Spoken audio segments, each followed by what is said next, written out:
Good morning, guys.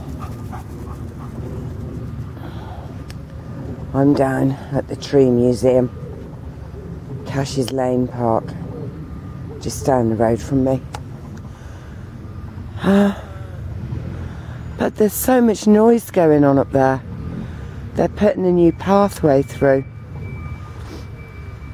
which is really kind of them.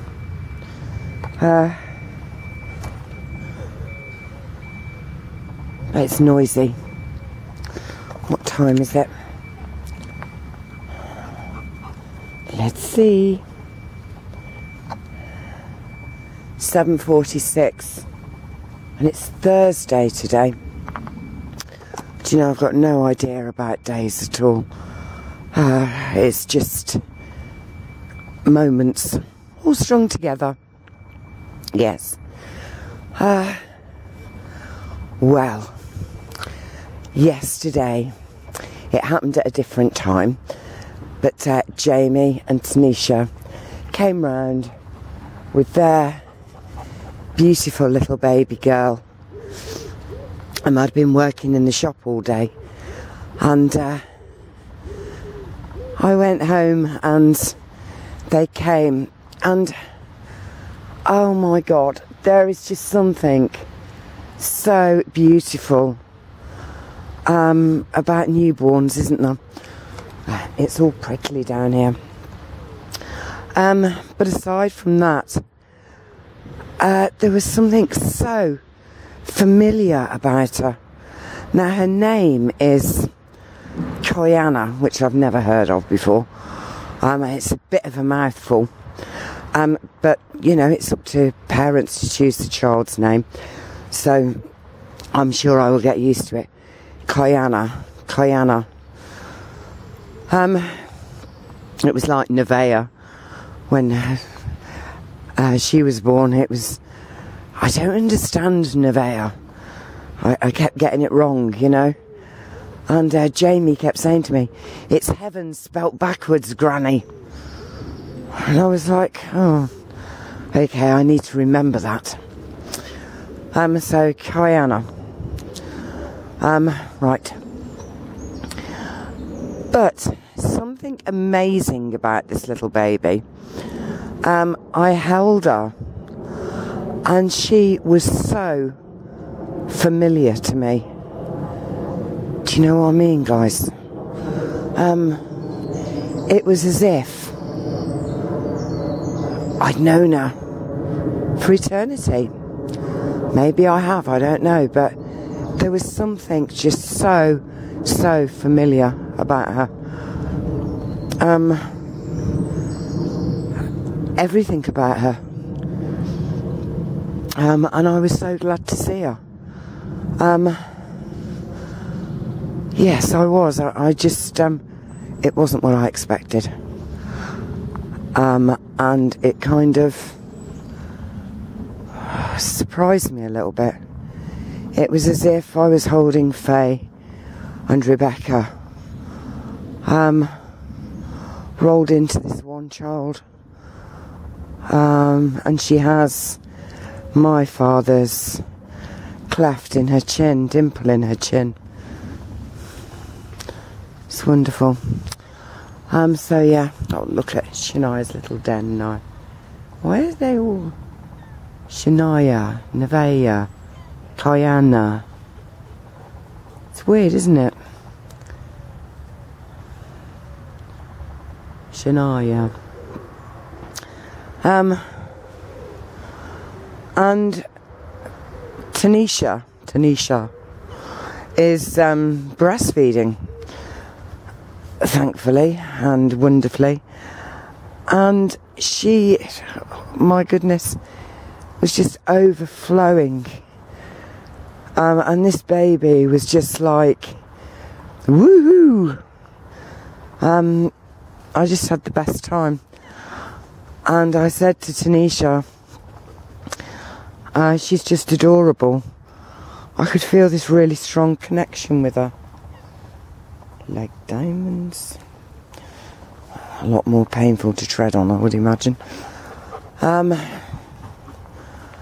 Tanisha says, well, Rose, because she calls me Rose, which is good because that's my name. She's saying, we're hoping, if you don't mind, that maybe you'll be able to spend a bit of time with her and help us out now and then with a little bit of honey, get out. Oh, look at this. Someone has been having a smashing time round here, haven't they? It's just so thoughtless. Why do people not think? Anyway, so it looks like this might be my new adventure partner, and I can't wait. I don't want to wait, so I don't even think about that. I just, before I know it, they'll be there saying, Rose, would you like to have Koyana? I hope no one out there's called Koyana. It's not that, you know, I've never heard the name before, and it's like a big mouthful, but I know I'll get used to it. So,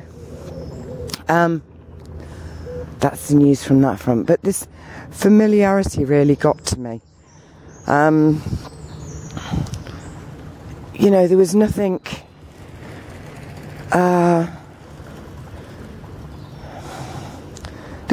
I didn't know about her, if that makes any sense. And she opened her eyes and looked into mine, and I knew her. Do you know what I mean? I knew her. I don't think she was called Koyana when I knew her, but I did know her all the same. Right, so this is the lovely pathway that they have put in.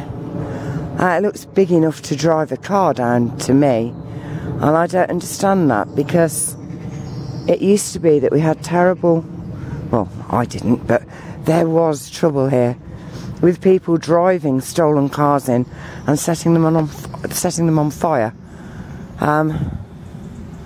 So I don't know what's going on there. But right, let's go down this way. It's very noisy. I had a magical day yesterday, actually. Really magical day. Hi, birdies. I'm saying hi, Rose. We haven't seen you for a while. I worked in the shop. It was lovely. I had a really good time. I met lots of people I haven't seen for a while. Caught up with them. And one of these people is a man who, just down from our shop, there's a very little piece of, well, it's like, I think it's 8 little houses all in a, is it called an enclave or an enclave? It probably isn't called any of them. But yes. And one of these men, a man who lives there, I didn't even know his name, but I've known him since we have been at the shop, really. So that's what, 9 or 10 years. And he used to have a German Shepherd. And every day you'd see him going out, he'd be on his bike, and the German Shepherd would be trotting along at the side of him with a football in its mouth. And he would cycle sometimes to here, sometimes to other little parks that I've taken you to.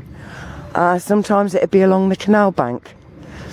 And hours later, you'd see him coming back with his German Shepherd, and his bike, and his ball. And his German Shepherd would sit outside of the house for most of the day if it wasn't pouring with rain. And it amazed me how many people was so calm because there's a bus stop right next to his house with actually a shelter, which means people can actually sit there and wait. How many people would be waiting in the bus shelter, not notice this German Shepherd kind of sitting only a few feet from them? But then if it moved, there would be screams and squeals, and the German Shepherd would never do anything. And then about 4 years ago, probably, maybe 5, we had Honey, but it was like an overlap period, you know. Honey was very, very young, maybe a year, I don't know, year old, because he was telling us so much about German Shepherds that I didn't know, which is fascinating when you get someone else's thoughts and perceptions on things. Anyway, yes, his German Shepherd died. It was old, you know. I think it was about 10 years old, which is a good age for a German Shepherd. Now, I haven't really seen this man very much in those years, because apart from really going to drop my stuff at work and collecting him at night time, and maybe the odd day I would stay if he was busy, but if he was busy I would always be in the shop. I mean, it's only at times when either he goes away or his brother Musa goes away that I'm really required to go in at all, if you know what I mean. Look at the conkers now, guys. Can you see them? Ho, ho, ho. But we can't play with them. They're weapons of... They're weapons. That's what they say over here, anyway. Oh, can't play conkers. It's dangerous. Could have your eye out.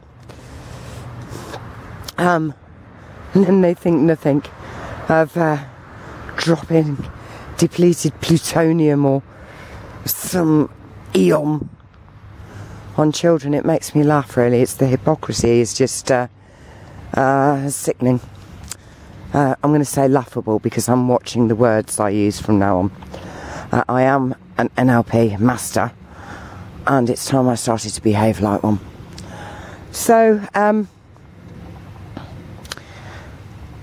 yes, there was a lull. Well, there wasn't a lull. We'd be waiting for the other half of our delivery. We'd brought half of it back with us, all of the frozen and fridge stuff. So we were waiting for the rest of the stuff. And it didn't actually come till quite late, and then I'd got to go and meet Jamie, and I hadn't got to. I was really excited about meeting them. And Kayana. But what happened was, I'd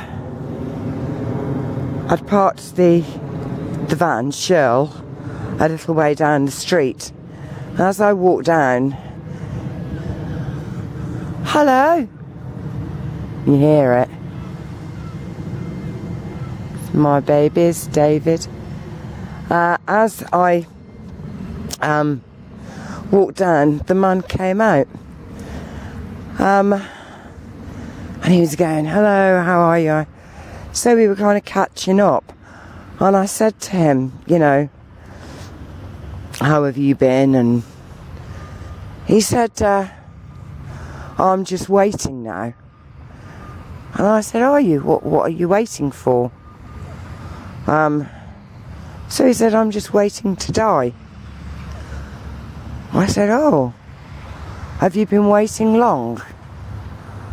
And he said, what do you mean? I said, well, I don't know. He said, have you been waiting long? It's like if someone says to me, they're waiting for a bus, I'll say, have you been waiting long? Or, you know, I've been waiting for you. Oh, sorry, have you been waiting long? It's just my next kind of sentence. So he said to me, he kind of gave a bit of a chuckle. He says, are you trying to be funny? And I said, oh no, when I'm funny, I am funny. I don't try, you know. I'm being serious. Looks like someone's had a picnic and didn't like the snacks. They're still all full.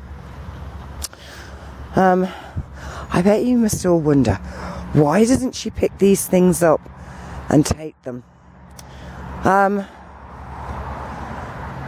Because they're never there the next time I come back. I don't know who does it, but it's not me. Sometimes I'll pick up the glass. But, no, when I come back, that'll be all gone. And that's because there's people who come and work here and do it. But yes, we've had a right old picnic. Anyway.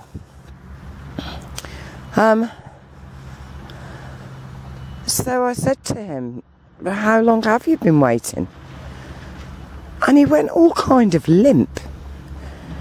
Do you know what I mean? He was kind of, you know, standing fairly upright, I suppose, leaning on a wall.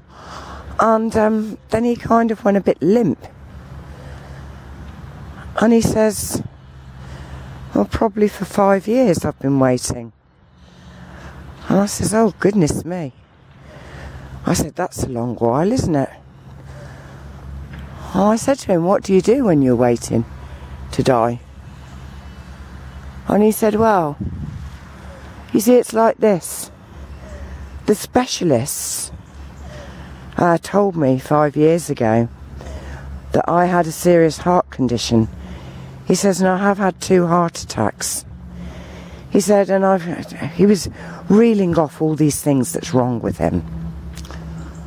So, he said, nothing, I can't be cured. So, I'm just waiting to die. And, I kind of said to him, well, what do you do when you're waiting to die? Because he hadn't really answered my question. And he says, well, I sit here sometimes. He says, I'm on my own. I don't often get visitors or, you know, I've got a daughter, but she lives miles away. And, you know, we didn't have that great a relationship. So he says, there isn't really anybody else. So I said, yes, but you know, what do you do?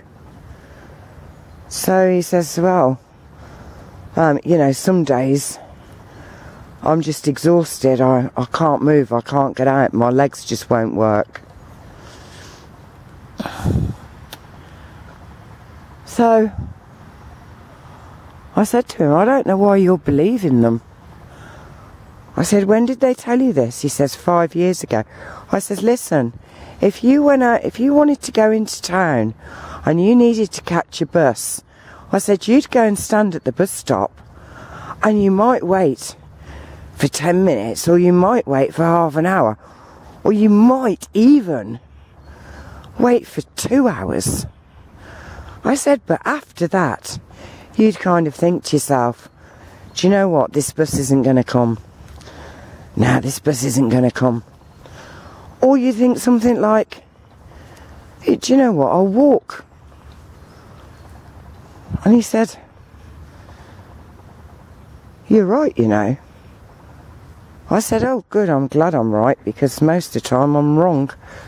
So he said, no, you're right. He said, oh, that is so slippy. I can't walk on it. Can you see there's like oil and stuff? He said that he hadn't thought about it like that. And I said to him, you know, there are people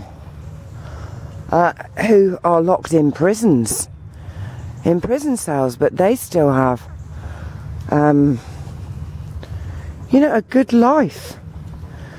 And I said to him, the thing is, when you're waiting for something, doesn't time go ever so slowly? And it was strange because he was saying things like, well, yeah, but then I did have a heart attack, and then this did happen. And I said to him, if I was you, I wouldn't wait anymore. And he laughed. He says, what are you saying? I should just top myself off? I said, no, I think they got it wrong. I said, if someone had told me 5 years ago, you know, you're going to go to Timbuktu, for example. I said, and I say to them, when am I going? Well, you just have to wait. I said, I wouldn't sit around, I might wait for like the first day or so. But after that, I don't think I'd wait at all. I'd either make my own way to Timbuktu, or I'd go and do something a lot more exciting. So, yes, I had such an interesting talk with him. And the whole waiting thing. I talked about waiting with people a few times yesterday. My mum was waiting for me to ring. Jamie was waiting until I got home to bring Kayana round. The man was waiting to die. Mustaf was waiting for the delivery to come. The dogs were waiting for me to come home so that they could go out. There's an awful lot of waiting goes on, isn't there? But what I'm saying is, what do we do when we wait? Why do we say we're waiting? I don't know why we say these kind of things. But waiting to die? No, I don't think I'd buy into that one. I would just think to myself, well, no thank you. I'd rather be doing something else. Anyway, I took him a bit of weed. He doesn't smoke cigarettes. He gave them up because he's dying. Although he said he loved to smoke, but he did used to smoke weed. So I took him a little bud, and I said, I often find if I have a bit of a smoke, I said it clears my mind and I can think. And he said he'd got a computer. He's 63, and his name is Baz, and he used to be a bouncer around Coventry. Anyway, I'm going to go, guys.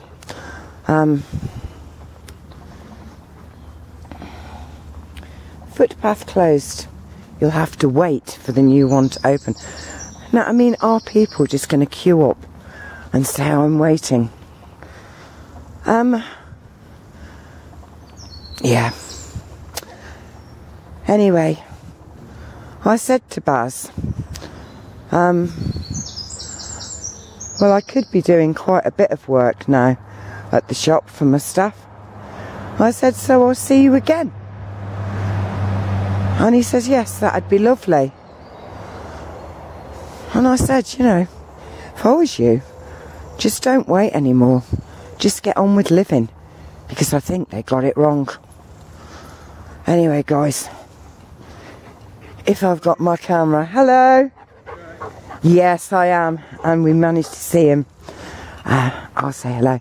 This is my neighbour. Hello, hello. So, keep looking up, guys. You never know what's up there. And remember to enjoy life, live it. I wouldn't hang around waiting. And I'll catch you all again tomorrow. Bye.